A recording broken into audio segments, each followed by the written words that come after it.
Allah yang berbuat baik kepada kita. Allah yang menggerakkan hati kita, menguatkan tubuh kita sehingga kita dapat melangkah ke tempat ini. Ada banyak orang yang mungkin lebih sehat dari kita, lebih mampu daripada kita, banyak waktu luang dia, bahkan dia nggak punya kerjaan hari ini, santai hidupnya, tapi ternyata dia nggak bisa melangkahkan kakinya ke tempat ini. Maka hendaklah kita memuja dan memuji Allah Jalla Jalaluhu atas nikmat yang Dia berikan. Oleh karena itu penghuni surga, tatkala mereka masuk surga, mereka tidak membanggakan perjuangan mereka, tapi mereka mengatakan alhamdulillahilladzi hadana lihada wa ma kunna linahtadiya laula an hadanallah. Segala puji bagi Allah Jalla Jalaluhu yang telah memberikan hidayah kepada kami, yang kalau bukan karena hidayah Allah nggak mungkin kita bisa merasakan kenikmatan ini. Dan Allah Jalla Jalaluhu berfirman, walaula fadlullahi alaikum wa rahmatuhu ma zaka minkum min ahadin abada. Andai kata bukan karena karunia Allah dan rahmatnya kepada kalian, tidak ada satupun manusia di antara kalian yang bersih. Ada. Allah menyampaikan ini agar kita dapat menjaga hati kita dan senantiasa memuji Allah Jalla Jalaluhu. Dan kita bisa bayangkan bagaimana perjuangan Nabi kita Muhammad alaihi salatu wassalam. 13 tahun di kota Mekah dengan segala kesulitan yang harus dihadapi. 10 tahun di kota Madinah dengan peristiwa-peristiwa yang memilukan hati. Di akhir hayatnya beliau sholat sampai bengkak kaki. Ketika turun firman Allah, idza jaa nasrullahi wal fath wa ra'aitan nas yadkhuluna fi dinillahi afwaja. Apabila datang pertolongan Allah, datang kemenangan, orang-orang berbondong-bondong untuk masuk ke dalam agama Allah ini. Apa kata Allah kepada nabinya? Fasabbih bihamdi rabbik. Engkau bertasbihlah memuji Tuhan. Bayangkan. Fasabbih bihamdi rabbika wastaghfir. Disuruh minta ampun sama Allah jemaah. Itu nabi. Agar kita tahu bahwasanya kalau bukan karena karunia Allah, kita nggak akan bisa jadi orang yang bersih jemaah. Nabi disuruh beristighfar dan memuji Allah serta menyucikannya dari segala kekurangan. Innahu kana tawwaba. Maka semoga Allah membantu kita untuk senantiasa bersyukur kepada Allah, memuja dan memujinya. Allahumma salli wa sallim wazid wa barik wa an'im ala abdika wa rasulika sayyidina wa maulana Muhammad wa ala alihi wa ashabihi ajma'in. Ya Allah, semoga salawat, salam, berkah dan nikmat senantiasa Engkau curahkan untuk hamba kekasih-Mu, untuk baginda Nabi kita Muhammad alaihi salatu wassalam, untuk keluarga beliau, untuk istri-istri beliau, untuk putra-putri beliau, dan untuk seluruh sahabat Nabi. Semoga Allah meridhai kita bersama mereka. Amma ba'd. Masya Allah, senang ana lihat masjid ini. Semoga Allah memberkahi masjid ini menjadi tempat sentral kegiatan dakwah Jamaah rahimakumullah, selama pandemi ini yang sepertinya kita juga belum selesai dari pandemi. Apa buktinya pandemi belum selesai?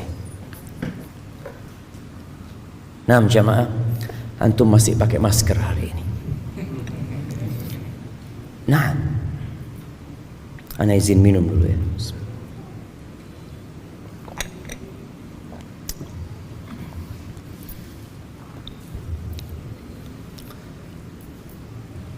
Selama pandemi,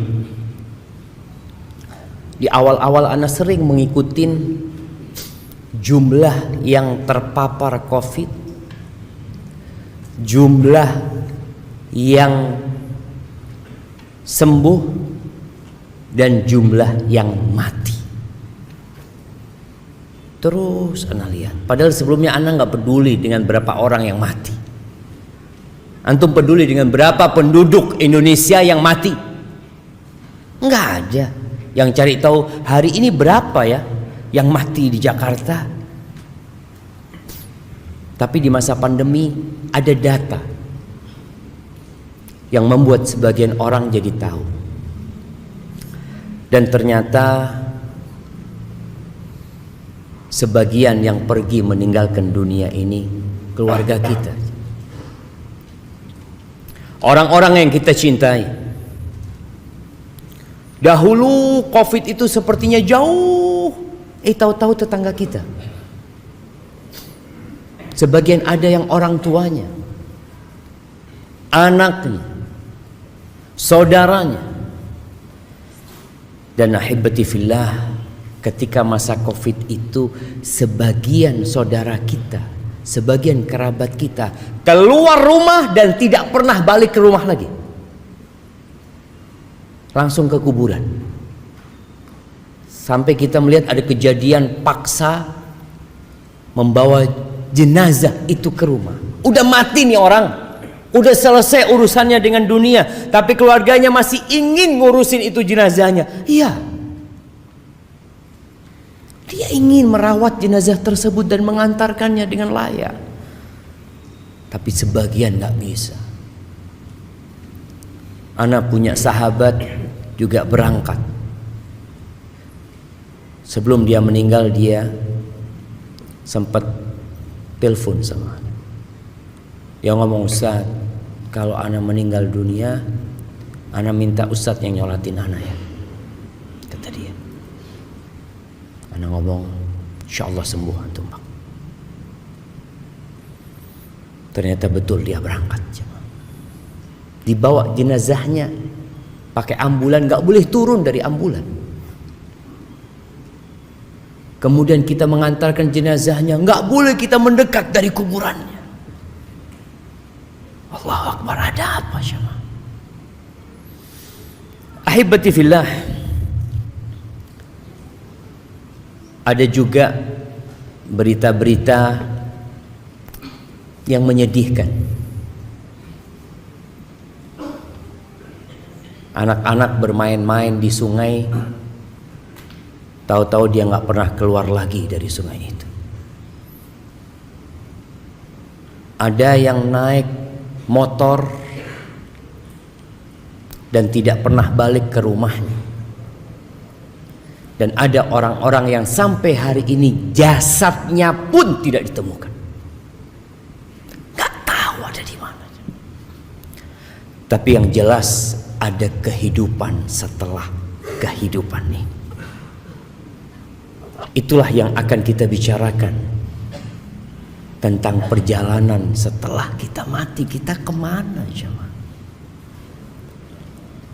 Yang kita dapat lihat dengan kasat mata, orang itu meninggalkan rumahnya. Dapat berapa lama, rumah itu ada tulisan. Apa tulisannya? Dijual. Iya, antum ngelihat. Rumah dijual. Kenapa? Udah mati orang. Udah jatuh kepada ahli waris. Dapat Ya 4 bulan 10 hari, tahu-tahu ada undangan pernikahan. Siapa? Jandanya Fulan mau menikah. Fulan ini kemana? Benar-benar dilupakan jemaah. Hartanya dibagi, istrinya dinikahin sama orang. Dan sepertinya kita akan mengalami hal itu semuanya. Kalau kita mati kemudian selesai urusannya, selesai mati jadi bangkai, selesai sudah, maka kematian itu akan menjadi tempat peristirahatan, akan menjadi tempat orang itu santai, selesai sudah urusannya dari beban dunia. Maka sebagian orang kepingin mati aku. Ketika dia sakit parah, dia berpikir ahsan mati. Bagaimana engkau tahu kematian itu lebih baik buat dirimu? Boleh jadi di tempat itu engkau lebih tersiksa. Maka Nabi SAW mengatakan, la yatamannayanna ahadukumul maut li dhurrin nazala bihi. Jangan ada yang berharap kematian gara-gara penyakit yang menimpanya. Karena kematian itu hadzimul ladzat, pemutus segala kelezatan. Antum ketika hidup masih bisa menambah 1 kalimat tasbih, 1 kalimat tasbih, subhanallah. Mungkin 2, subhanallah. Mungkin 3, subhanallah. Yang 1 tasbih itu bisa jadi lebih baik dari kota Jakarta. Wal baqiyatus salihatu khairun 'inda rabbika wa khairun amala. Itu lebih baik. Walau anna idza mitna turikna lakana al-mautu rahata kulli hayy. Ada seorang yang berpesan dalam bait-bait syairnya mengatakan, andai kata kalau kita mati itu kita dibiarin selesai udah, nggak diapa-apain, maka niscaya kematian itu adalah tempat istirahat buat setiap orang hidup. Walakinna idza mitna bu'itsna. Jadi masalah kita kalau mati, kita akan dibangkitkan kembali dan kita akan ditanyai tentang segala sesuatu. Segala sesuatu jemaah. Kita kadang-kadang dengar berita seorang public figure yang bunuh diri gara-gara dibully. Bunuh diri. Karena dia udah gak tahan menghadapi warganet dan netizen. Dia bunuh diri. Dia pikir dengan mati selesai, beban hidupnya selesai, kegalauan hidupnya, kepedihan jiwanya selesai. Kata siapa jemaah? Maka nanti pada saat dibagikan rapot, orang yang mendapatkan kitab dengan tangan kirinya dari arah kirinya, apa kata dia? Ya laitani lam uta kitabiyah walam adri ma hisabiyah. Ya laitaha kanatil qadiyah. Dia berpikir, andai kata aku nggak dapat kitabku, nggak tahu dengan catatanku, andai kata kematian itu menyelesaikan segalanya. Selesai istirahat ya. Antum punya utang, datang debt collector, ambil tali, seret, selesai sudah. Orang berpikir seperti itu. Dan sampai hari ini kita masih mendapati orang-orang yang bunuh diri. Karena dia berpikir dengan bunuh diri selesai. Iya, memang selesai segala kenikmatan dia. Putus semua kelezatan dia. Putus. Tinggal bencana dan azab yang menanti dia. Ahibati fillah, kita nggak akan bisa lari dari kematian. Makanya antum nggak usah tanya kapan antum mati, tapi bagaimana tatkala kita mati nantinya.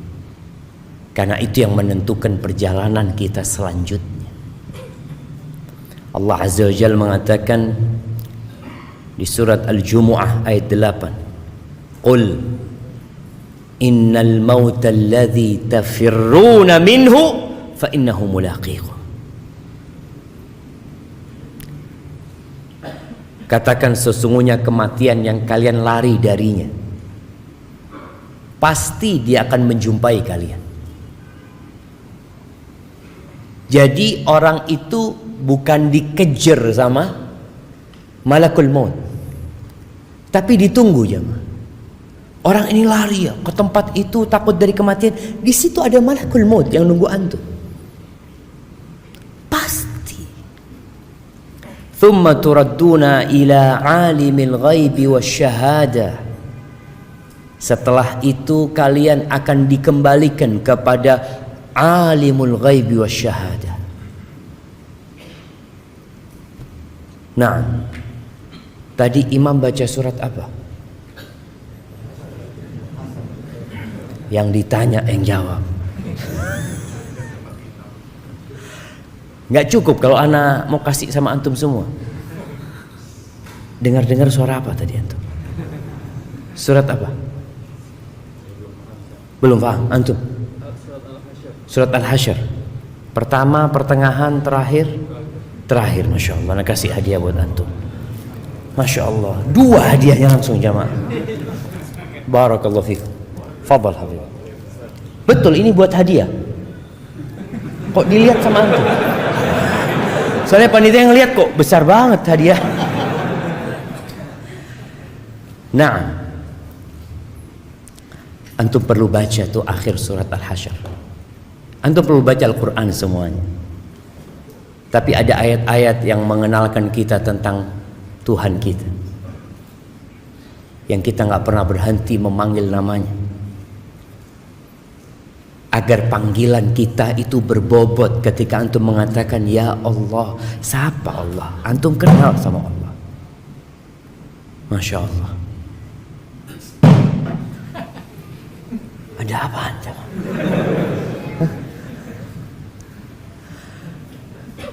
Alimul ghaib wasyahadah. Huwallahu alladzi la ilaha illahu alimul ghaib wasyahadah huwar rahmanur rahim. Allah itu tahu dengan yang gaib dan tahu dengan yang nyata. Masya Allah. Jazakallah khair. Malam hari ini kita tampak di tempat ini sebagai orang-orang baik, tapi Allah tahu siapa kita yang sebenarnya. Kita bakal mendapatkan balasan dari setiap yang kita kerjakan. Kata Allah, fayunabbi'ukum bima kuntum ta'malun. Kelak Allah akan memberitahu kalian dengan apa yang kalian kerjakan. Ahibati fillah, bagaimana perjalanan setelah kematian? Kita tahu dengan yang namanya sakaratul maut. Wa ja'at sakratul mauti bil haqq. Kematian itu ada sekaratnya. Sakitnya perpisahan ruh dengan jasad itu akan dirasakan oleh semua orang. Kalau orang diamputasi tangannya, dia akan merasakan sakit, makanya dibius dia kadangkala. Itu hanya perpisahan antara tangan dengan lengan. Bagaimana perpisahan antara ruh yang berada di tubuh kita, yang bertahun-tahun bersama kita, yang sudah menempel, yang nggak ketahuan bagaimana nempelnya ruh ini, kemudian dicabut jemaah, itu sakit sekali jemaah. Sampai Nabi SAW, beliau adalah manusia yang paling dicintai Allah, mengatakan ketika beliau sakit parah sampai pingsan, bangun lagi, pingsan lagi, beliau mengatakan ala inna lil mauti la sakarat. Kematian itu ada sekaratnya. Karena Karena memang berpisah ruh itu dari jasad, jamaah. Kalau Nabi merasakan begitu pedihnya, karena memang Allah melipatkan pahala buat nabinya, menyediakan pahala yang begitu besar untuk nabinya, bagaimana dengan kita, jamaah? Jamaah rahimakumullah, ruh akan dibawa oleh para malaikat. Orang yang beriman akan didatangi oleh malaikat-malaikat bidul wujuh, yang wajahnya putih, indah wajah mereka. Mereka duduk di tempat yang dapat dipandang oleh mayit yang mau mati ini. Orang-orang di sekitarnya nggak tahu. Mereka membawa kain kafan dari surga. Kemudian setelah itu datang malaikat pencabut nyawa, memerintahkan kepada orang ini untuk keluar. Ruh ini untuk keluar. Apabila dia orang yang beriman, maka dia akan keluar dengan mudah. Keluar dengan mudah. Nabi SAW mencontohkan seperti keluarnya air dari mulut teko. Tapi itu sakit. Nabi SAW merasakan sakit. Adapun kalau orang itu orang fajir, maka ruhnya juga akan keluar, tapi dia nggak mau keluar. Ketika diperintahkan keluar, dia berusaha untuk berpegangan dengan jasadnya supaya dia nggak keluar. Karena dia disuruh keluar menuju ke azab Allah Azza wa Jalla. Maka Nabi mencontohkan seperti kawat gerigi yang berada di kulit domba yang basah, kemudian dia ditarik sehingga urat-urat itu ikut ketarik. Maka Allah Azza wa Jalla mengatakan, walau tara, di surat Al-An'am ayat 93, walau tara idz zalimuna fi ghamaratil maut wal malaikatu basitu aydihim akhriju anfusakum al yawm tujzauna adzabal hun bima kuntum ta'malun.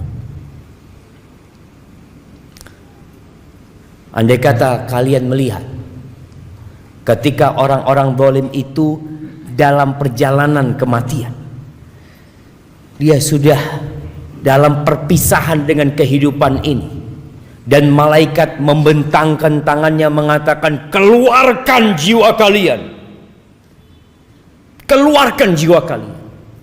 Keluar kemana? Keluar menuju azab Allah. Hari ini engkau akan mendapatkan azab yang menghinakan. Mungkinkah dia mau keluar, jamaah? Sulit dia akan keluar. Tapi orang yang beriman, ketika disuruh keluar, keluar. Tapi tetap perpisahan itu sakit loh, jemaah. Sakit. Makanya kenapa Nabi SAW sering-sering mengatakan kepada para sahabat, aktsiru dzikra hadhimil ladzat. Banyak-banyaklah kalian mengingat, banyak-banyak mengingat. Kenapa kajian tentang kematian itu harus sering disampaikan? Karena kita lupa. Antum di sini mungkin ingat, iya, keluar rumah melihat ada siomay, oh zen siomay. Udah yang namanya mati lupa sudah. Kadang-kala baca bismillah enggak. Keluar rumah, bertemu dengan keluarga, sibuk dengan acara besok ada meeting ini itu, lupa dengan kematian. Sedangkan mati itu datang mendadak tanpa persiapan dari kita. Apalagi kita berada di zaman yang banyak mati mendadak. Bukan satu orang mati mendadak, satu pesawat mati mendadak. Kita baca berita tabrakan beruntun di tol, Kita baca berita sebuah bis mengangkut anak-anak rekreasi bersama orang tuanya jatuh ke jurang, mati. Kemarin berita kapal laut yang membawa TKI ilegal kemana? Ke Malaysia. Antum bisa bayangin orang-orang yang naik itu. Mereka berpikir, saya mau kerja, insya Allah setahun bayar utang, setahun beli mobil, setahun dia sudah mikir karena dia tahu dengan gaji tiap bulan, ternyata dia nggak pernah muncul dari lautan itu.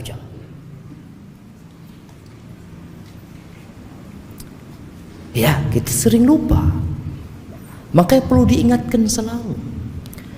Ahibati fillah, ketika ruh ini keluar dari jasadnya, kalau dia orang yang soleh tadi, malaikat-malaikat dari langit membawa kafan dari surga yang wangi, dibungkus itu jamaah. Kemudian dibawa ke langit. Ini perjalanan ruh. Yang di rumah menangis, yang di rumah sedang sibuk memikirkan pemakaman jenazah. Ada yang berkata, gimana nih, kapan mau dimakamkan? Besok habis zuhur, apa jam 9, apa habis asar? Oh, ada anaknya yang ditunggu dari Padang, besok pagi akan terbang. Nih keluarga nggak mikirin ruhnya kemana nih. Yang dipikirkan sama keluarga apanya? Jasadnya. Jasad ini akan kembali ke tanah. Kemudian malaikat membawa ruh itu menuju ke langit. Ini buat orang yang soleh. Hatta yantahu biha ila sama'id dunya, ke langit yang terendah. Fayastaftihuna lahu, kemudian mereka minta dibukakan izin untuk masuk. Fayuftah lahu, dibukakan. Fayushayyi'uhu min kulli sama'in muqarribuha, malaikat itu mengangkat ruh itu naik ke langit yang selanjutnya. Jadi dari setiap langit itu, malaikat-malaikat yang dekat itu mengantarkannya terus sampai ke langit yang ketujuh. Mereka mengatakan, ini siapa ini gitu loh, kok wangi orangnya. Disebutkan dengan namanya yang paling indah yang disebutkan di bumi. Ada orang-orang yang amalannya tiap hari diangkat jamaah, diangkat terus amalan ini ke atas sana. Tapi ada orang yang gak pernah diangkat amalan kebajikannya, dosa yang terus diangkat. Ketika sampai ke langit ketujuh, fayaqulullah azza wa jal, Allah berfirman, uktubu kitab abdi fi illiyin, catatan hambaku ini dalam illiyin, dalam catatan yang milik orang-orang soleh di tempat yang tinggi dan indah. Wa aiduhu ilal ard, kembalikan dia ke bumi. Setelah dari atas, jalan ke atas, dibalikin ke bumi. Fa inni minha khalaqtuhum wa fiha u'iduhum wa minha ukhrijuhum taratan ukhra. Allah mengatakan, sesungguhnya aku dari tanah menciptakan mereka, dan kepada tanah aku akan kembalikan, dan akan dikeluarkan dari tanah pula kelak pada hari kiamat. Maka akhirnya ruh itu dikembalikan ke jasadnya, kalau ada jasadnya. Karena kadang-kala orang tanya, Ustadz, gimana kalau orang itu dimakan sama ikan hiu, yang makan ikan hiunya 17, belum lagi nanti ikan yang kecil-kecil makan. Allah ala kulli syai'in qadir. Kalau kita bicara kekuasaan kita, kemampuan kita, ya kita akan bingung jemaah. Tapi kalau kita kenal sama Allah azza wa jal, innama amruhu idza arada syai'an ay yaqula lahu kun fayakun. Maka tatkala itu dimasukkan kembali ke jasadnya, mulai dia akan melewati proses fitnah, ujian.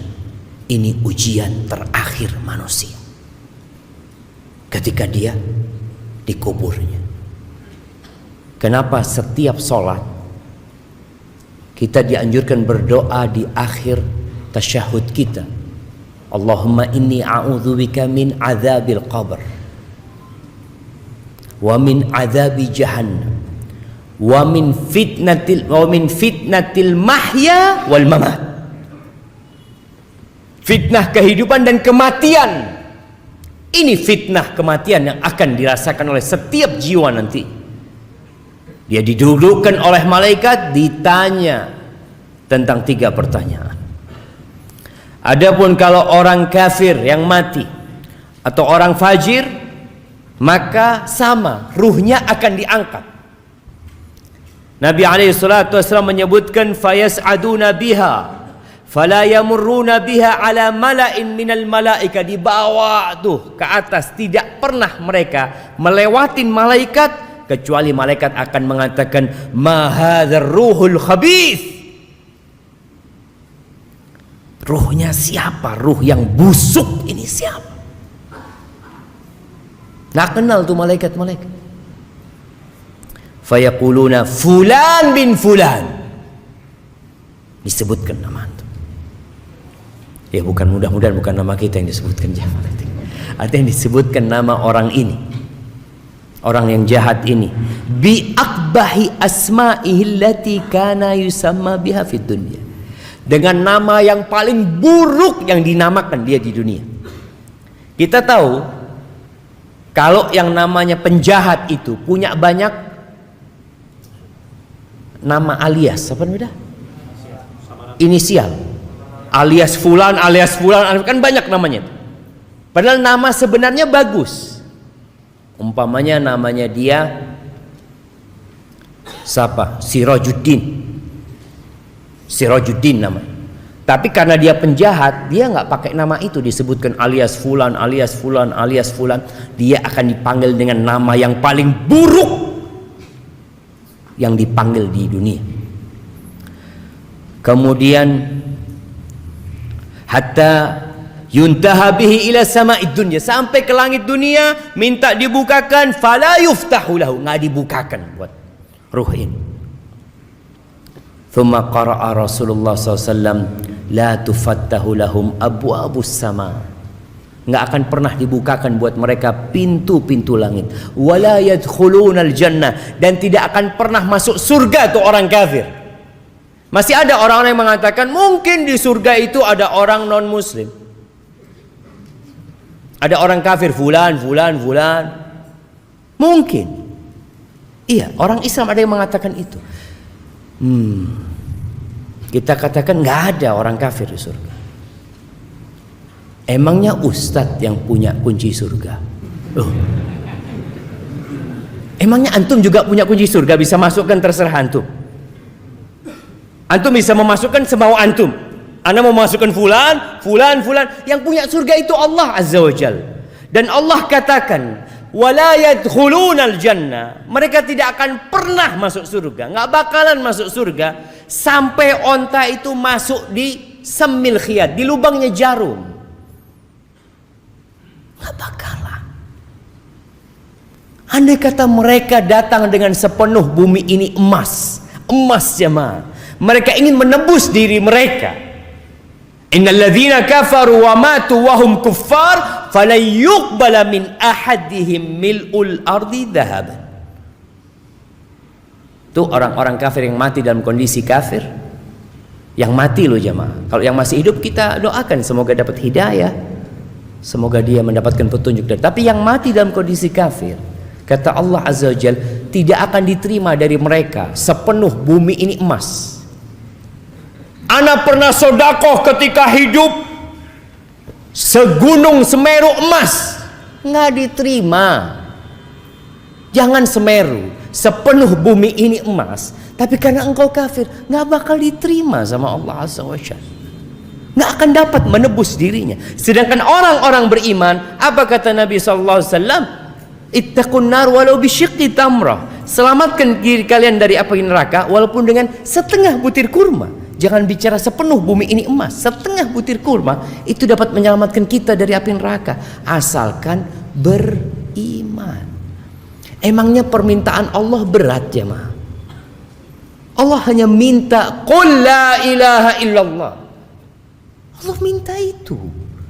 Nabi SAW ketika berdakwah keliling ke pasar-pasar di kota Mekah, ke tempat-tempat perkumpulan orang-orang Quraisy, ke tenda-tenda orang-orang yang sedang haji dari berbagai penjuru Jaziratul Arab. Apa yang Nabi pinta dari mereka? Kemudian beliau membaca firman Allah, "Wa man yusyrik billah faka'annama kharra minas sama fatakhtafuhu at-tayr."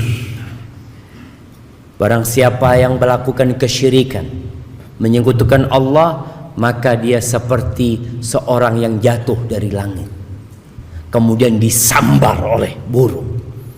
Au tahwi bihi rih fi makanin sahik, atau dibawa oleh angin menuju tempat yang jauh sekali.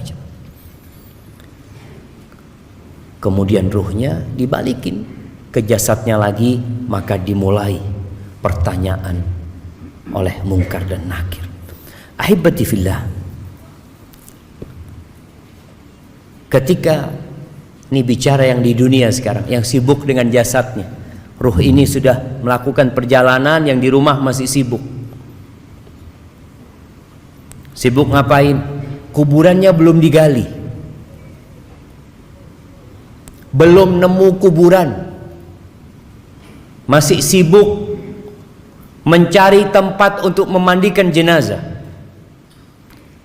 Padahal Nabi SAW bersabda, asri'u bil janazah. Dalam hadis riwayatkan Imam Bukhari dan Muslim, asri'u bil janazah, cepat kalian ngurus jenazah itu, cepat. Udah selesai urusan di hadapan dunia, udah selesai gitu. Kalau nggak ada yang ditunggu lagi, cepat selesaikan. Fa in taku salihatan, kalau jenazah itu jenazahnya orang soleh, fa khairun tuqaddimunaha ilaih, maka itu kebaikan yang disegerakan buat orang ini. Dia akan mendapatkan tempat yang indah nantinya di sana. Wa in taku siwa dzalik, tapi kalau ternyata dia orang yang bukan orang baik, maka fasyarrun tadaunahu an riqabikum, keburukan yang lebih cepat kalian taruh dari pundak kalian, selesaikan.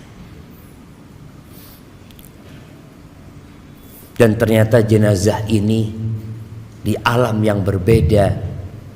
Tadi ruh itu hidup, yang mati itu jasadnya.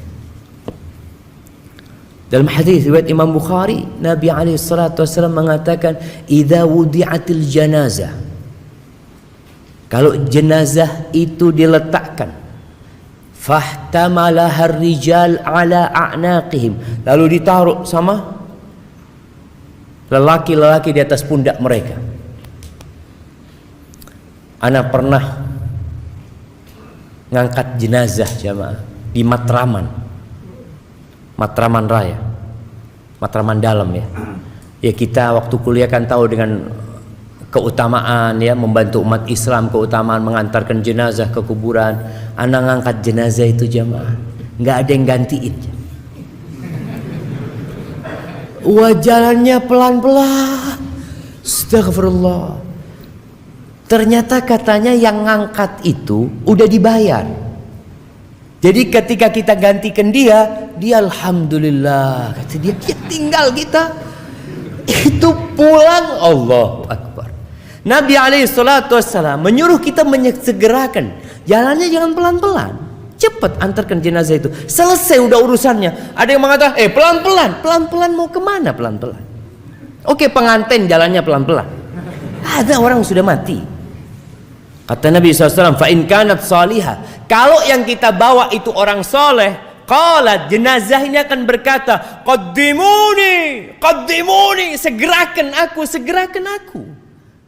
Yang di sini pelan-pelan ngangkatnya. Wa in kanat ghaira salihah, kalau ternyata jenazah itu bukan orang soleh, pantas antum pelan-pelan bawanya. Karena dia akan mengatakan, ya wailaha, aina tadhhabuna biha. Dia akan mengatakan, mau dibawa kemana aku ini? Mau dibawa kemana sama kalian? Karena ketika dicabut nyawanya, dia sudah diancam sama malaikat untuk menuju kepada azab Allah Azza wa Jalla. Sehingga tatkala dibawa, dia tahu bentar lagi akan digabungkan dengan ruhnya, dia akan merasakan azab. Yasma'u sautaha kullu syai' illa al-insan. Mendengar suaranya segala sesuatu kecuali manusia. Walau sami'al insan la sa'iq. Kata Nabi SAW, kalau manusia mendengarkan pasti dia akan pingsan. Mendengarkan teriakan ruh ini. Ahibati fillah, udah ditaruh di kuburan.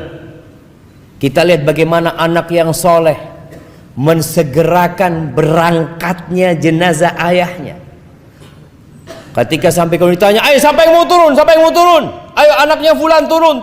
3 orang turun. Diangkat tuh jenazah, ditaruh, kemudian dihadapkan ke kiblat. Lalu dikasih kayu, dikasih bambu atau apa, kemudian mulai tanah itu diambil untuk diuruk ini kuburan. Ada yang mengatakan anaknya tolong diinjak-injak, kuburan bapaknya suruh injak-injak. Nah, selesai urusan ayah, selesai dikuburkan. Nabi biasanya alaihi salatu wassalam berdiri mengatakan kepada para sahabatnya, istaghfiru li akhikum,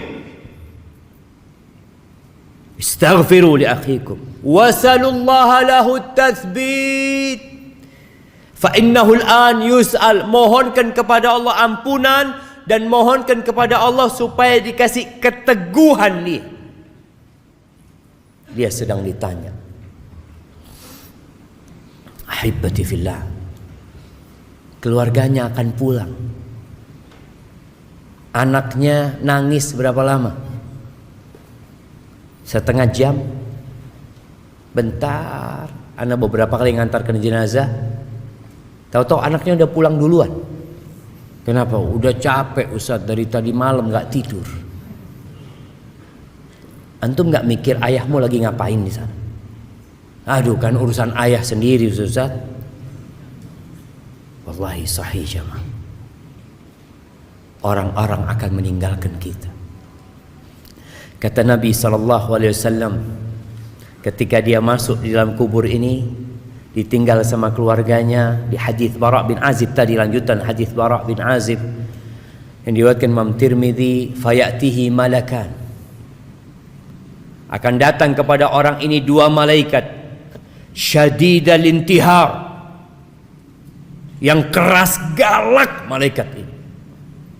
Dalam riwayat lain dikatakan azraqani aswadan, rupa malaikat ini blue black. Tahu blue black?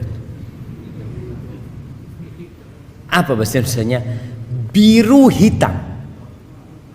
Ada orang hitam sampai biru ya. Antum ini hitam apa biru gitu ya. Ini malaikat, Nabi nyebutkan, memang digambarkan malaikat itu makhluk yang menakutkan ketika itu untuk menyidang orang ini. Maka dikatakan fitnah jamaah, fitnah. Kenapa kita terus berdoa memohon kepada Allah, ya muqallibal qulub tsabbit qalbi ala dinik? Kenapa Nabi di atas kuburan tadi menyebutkan wasalullaha lahu tathbit, mohonkan kepada Allah keteguhan? Karena berat sekali fitnah di sana.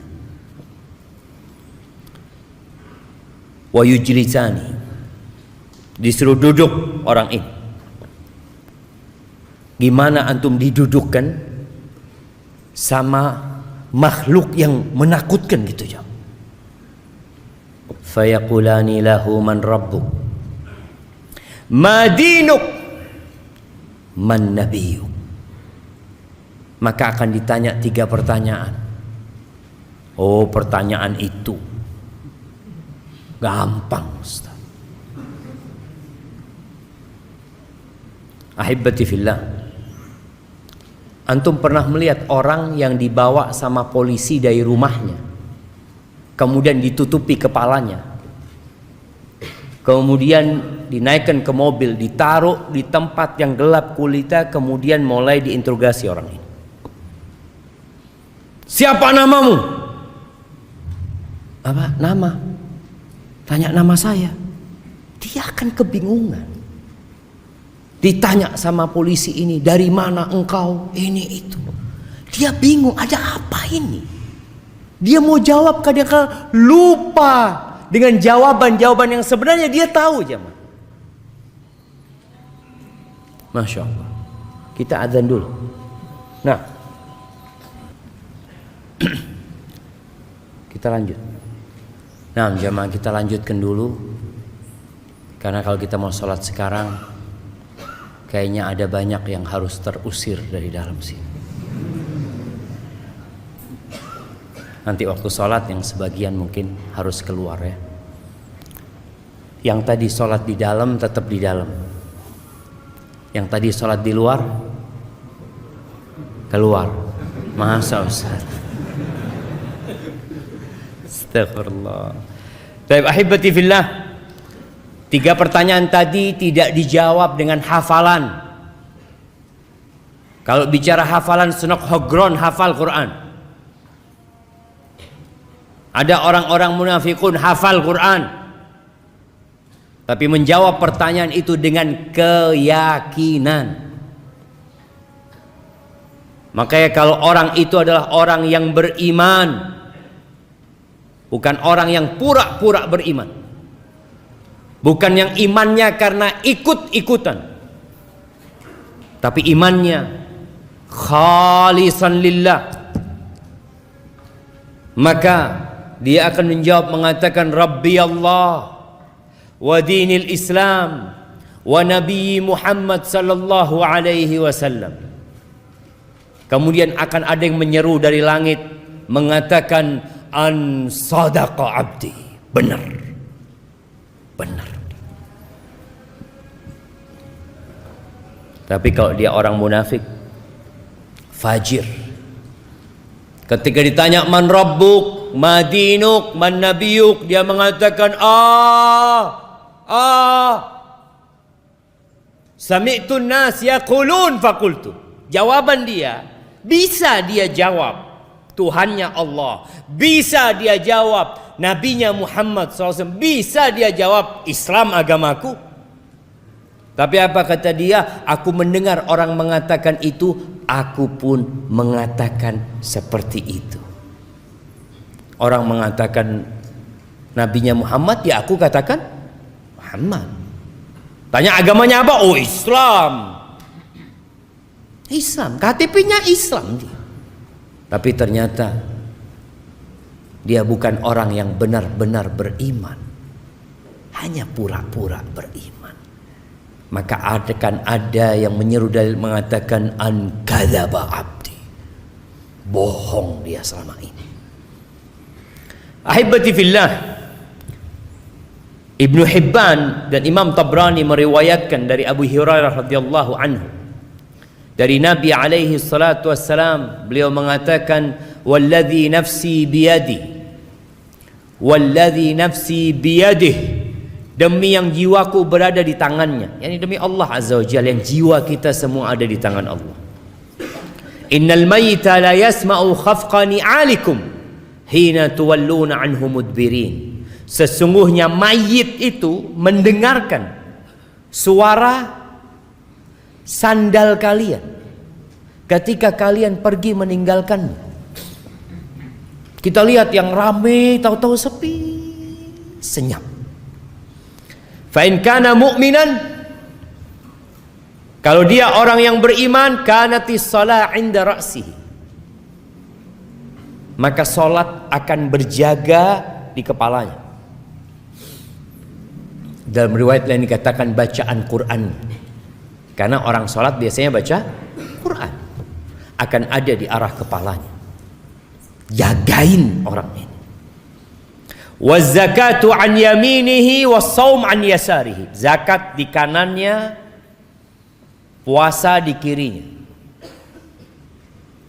Salatnya benar orang ini, puasanya benar, zakatnya benar. Wa kullu fi'lil khairat minas sadaqah wassila wal ma'ruf wassila wal ma'ruf wal ihsan ila nas 'inda rijlih. Semua amal kebajikan lainnya yang seperti sedekah sunnah, silaturahim, berbuat amar ma'ruf nahi mungkar, berbuat baik kepada orang, itu akan berjaga-jaga di kakinya. Hari itu semua yang kita kerjakan jamaah akan kita rasakan. Hari ini enggak.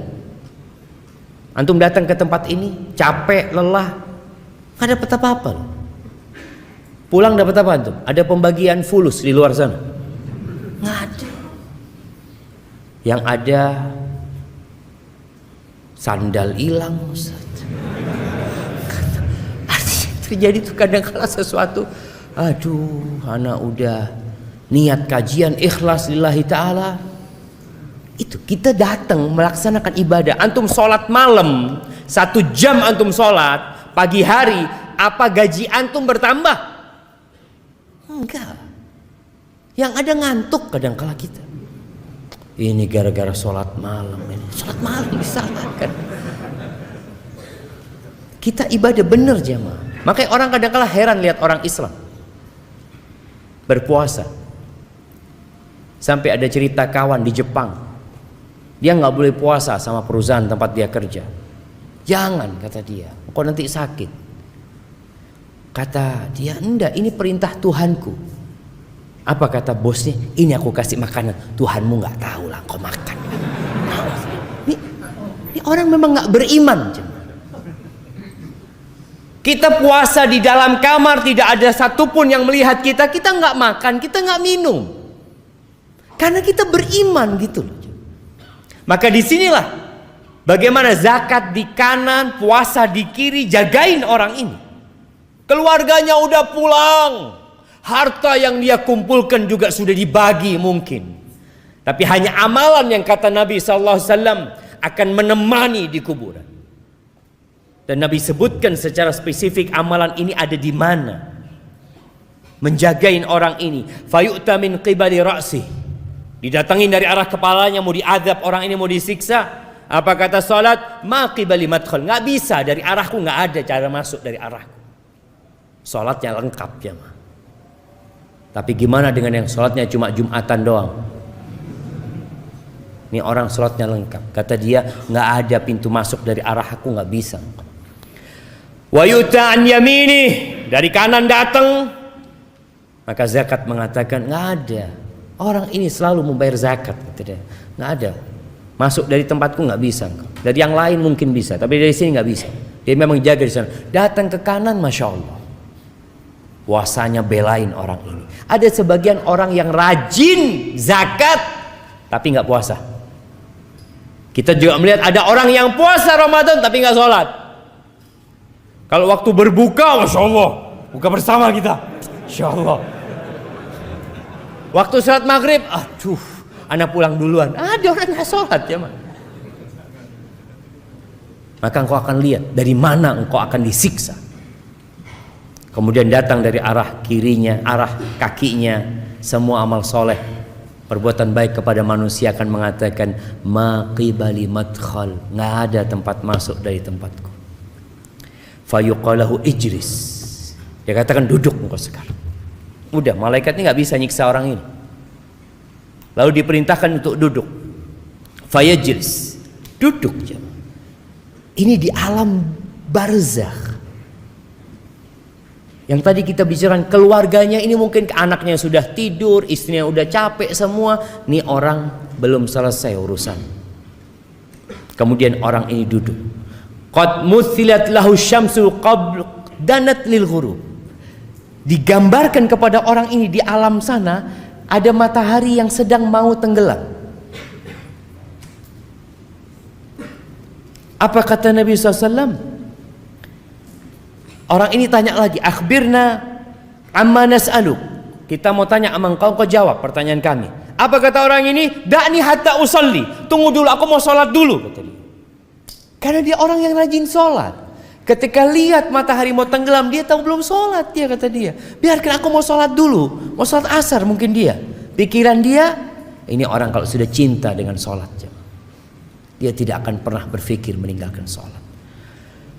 Fayuqal innaka sataf'al, engkau akan sholat bentar lagi kata malaikat ini, tapi jawab dulu pertanyaan kami. Lalu orang ini mengatakan, wa amma tas'alunani, apa yang kalian hendak tanyakan? Pertanyaan yang pertama disebutkan dalam hadis ini, ara'aita hadzal rajul alladzi kana fikum, apa pendapatmu tentang orang ini? Apa kesaksianmu atas dia? Lalu orang itu tanya, siapa? Muhammad. Muhammad maksud. Dia langsung tahu siapa yang dimaksud sallallahu alaihi wasallam. Fa yuqalu na'am, iya betul tentang Muhammad. Asyhadu annahu Rasulullah sallallahu alaihi wasallam. Tadi kita dengar azan. Kenapa kita dianjurkan untuk menjawab azan itu? Supaya yang bersaksi bukan hanya muadzinnya, antum juga bersaksi. Maka Nabi sallallahu alaihi wasallam mengajarkan agar kita tatkala mendengar muadzin mengatakan asyhadu anna Muhammad Rasulullah wa ana asyhad, wa ana asyhad, dan aku juga bersaksi bahwa Muhammad adalah Rasulullah. Jangan dibiarkan lewat itu kesaksian jemaah. Wa annahu ja'ana bil bayyinat min indillah, dia datang membawa kebenaran dari sisi Allah. Fasaddaqna, maka kami percaya dengan dia, yakin sama dia. Fayuqalu lahu ala dzalika hayy, di atas itu engkau hidup dan di atas itu engkau mati. Wa alaihi tub'atsu insyaallah, dan engkau akan dibangkitkan di atas kalimat itu juga, kesaksian itu. Adapun kalau orang-orang munafik tadi kita sudah sebutkan bagaimana dia menjawab.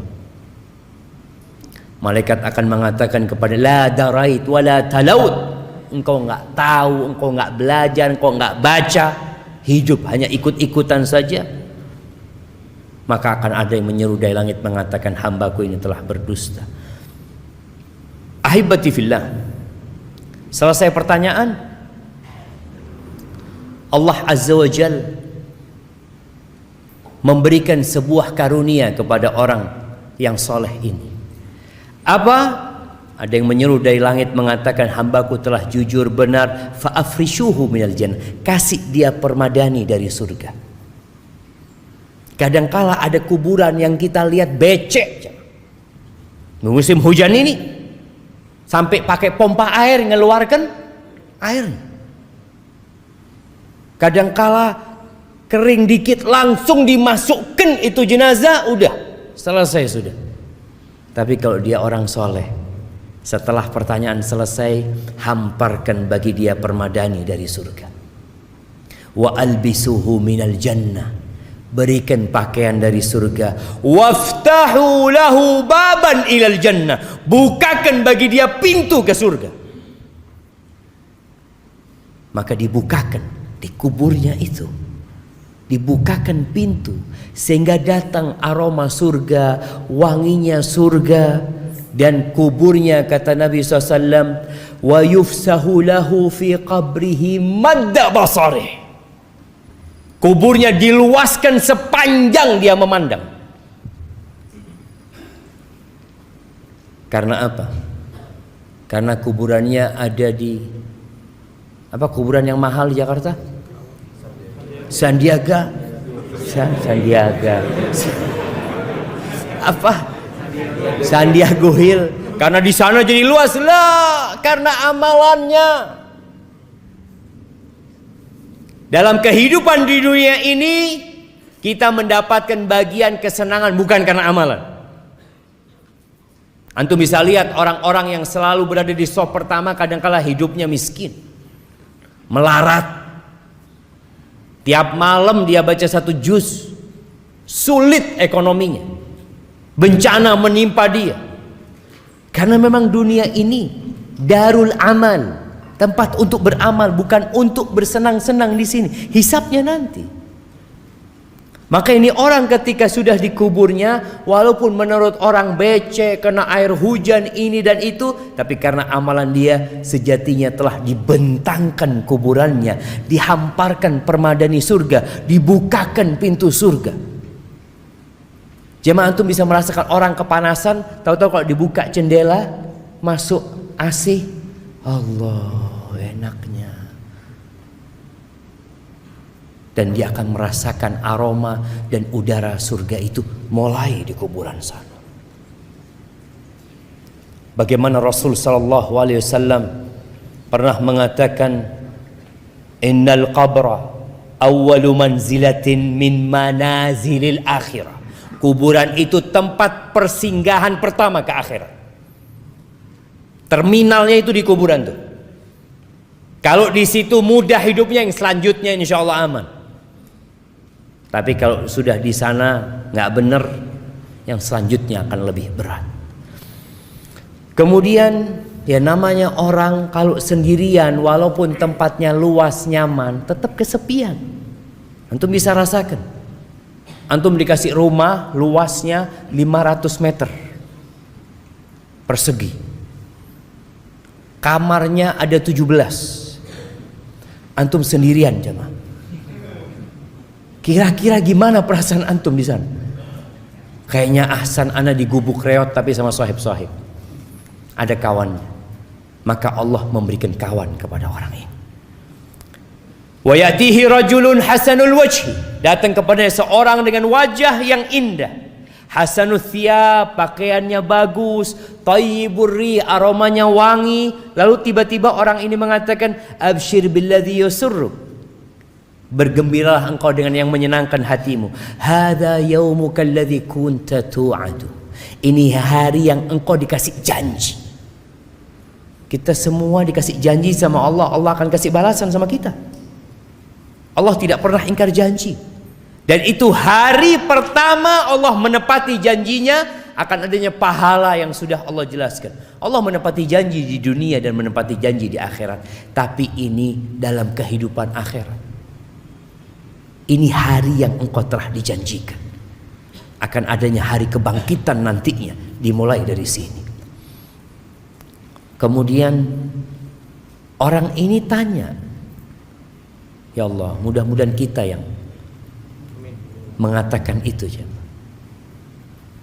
Man anta, kamu siapa ya? Gak kenal orangnya.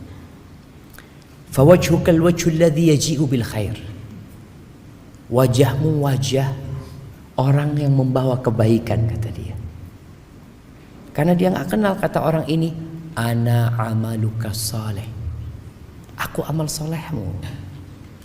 Fayaqul rabbi aqimis sa'ah, maka orang ini akan mengatakan, wahai Rabbku, bangkitkan kiamat. Kenapa? Karena dia belum bisa masuk surga. Masih ada jendela, ada pintu yang dapat merasakan aromanya surga, tapi belum bisa dia masuk surga sampai kiamat nantinya. Kemudian dia mengatakan, ya Allah, bangkitkan kiamat agar aku bisa kembali ke keluargaku dan hartaku. Maka dikatakan, uskut, belum waktunya, sudah engkau di sini dulu. Disuruh istirahat, dia merasakan kenikmatan di dalam kuburan tersebut. Kalaupun orang-orang kafir, ya, dia akan dimulai disiksa di sana. Dalam hadis riwayat Abu Dawud, Nabi SAW menyebutkan orang ini akan didatengin orang tadi, akan dibukakan pintu ke neraka, akan dikasih hamparan permadani dari neraka.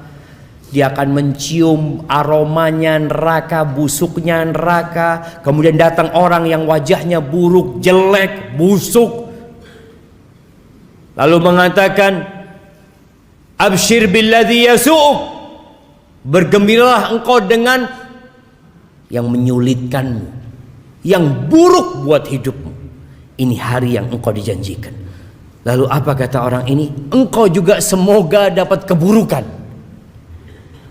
Orang kan kalau dikasih berita buruk marah dia, jemaah. Maka mayit ini juga marah. Man anta? Siapa engkau? Wajahmu wajah yang membawa keburukan, aromamu buruk. Kata orang ini, ana amalukal khabith, aku amal burukmu. Kau gak kenal sama aku? Aku amal burukmu, kata dia. Fawallahi, kata amal ini, orang ini mengatakan, demi Allah, ma alimtuka illa kunta bati'an an ta'atillah. Aku nggak pernah kenal engkau kecuali orang yang lambat dalam ketaatan, sari'an ila ma'siyatillah. Kalau diajak maksiat cepat engkau orang. Fajazakallahu syarran. Semoga Allah memberikan balasan yang buruk buat engkau. Kemudian Allah kirim orang a'ma asam abkam, orang yang kata Nabi SAW buta, tuli bisu, pegang mizrabah. Dia pegang semacam palu yang besar, yang kalau palu ini digunakan untuk menghantam gunung Semeru itu jamaah, kana turaban, gunung itu akan jadi rata sama tanah, jadi debu. Lau duriba biha jabalun kana turaban fayadribuhu, maka orang ini dipukul dengan palu itu sampai menjadi debu. Kemudian dikembalikan, kemudian dipukul, dia berteriak-teriak, dia menjerit, tapi nggak ada gunanya, nggak ada penyesalan yang bermanfaat pada waktu itu. Selesai sudah. Karpetnya dari neraka, aroma neraka datang, maka dia hidup dalam ketakutan sampai kiamat. Berapa tahun kita hidup di dunia? 70 tahun mungkin, kalau sampai. Maka ahibati fillah, jangan sibuk dengan perjalanan hidup di dunia, lupa dengan perjalanan hidup setelah kematian yang akan lebih lama dan lebih panjang hidup kita di sana. Nabi kita Muhammad alaihi salatu wassalam, berapa lama hidup di rumah yang hanya 5 kali 5? Berapa lama beliau hidup di rumah itu? Di kota Madinah beliau hidup 10 tahun di tempat itu. Di Mekah penuh dengan gangguan, hidup selama 53 tahun Nabi SAW. Hanya 63 tahun di muka bumi ini. Dan Nabi di kuburannya sudah berapa tahun? Antum? Berapa tahun Nabi di kuburan?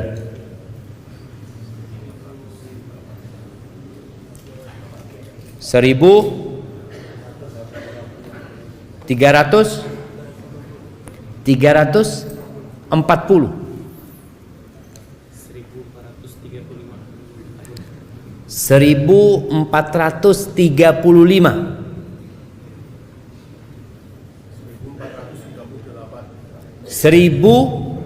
1438. Kapan Nabi mati?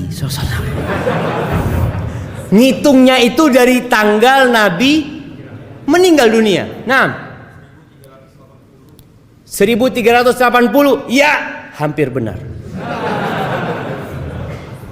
Belum benar. 1433. Sekarang tahun berapa? Tahun berapa? Sekarang 1443.